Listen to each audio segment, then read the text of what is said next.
I'm going to be seeing if I can make a 9mm handgun as quiet as a staple gun.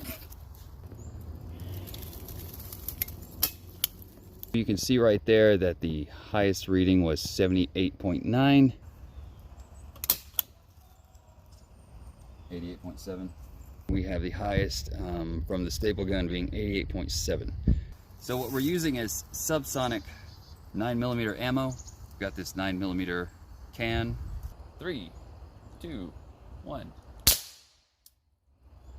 One more.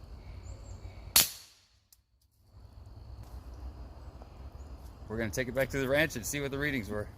Okay guys, the highest reading on the suppressed 9mm was 89.2, which is only 0.5 above the highest reading on the staple gun, which was 88.7 decibels. And we're talking only a 0.5 decibel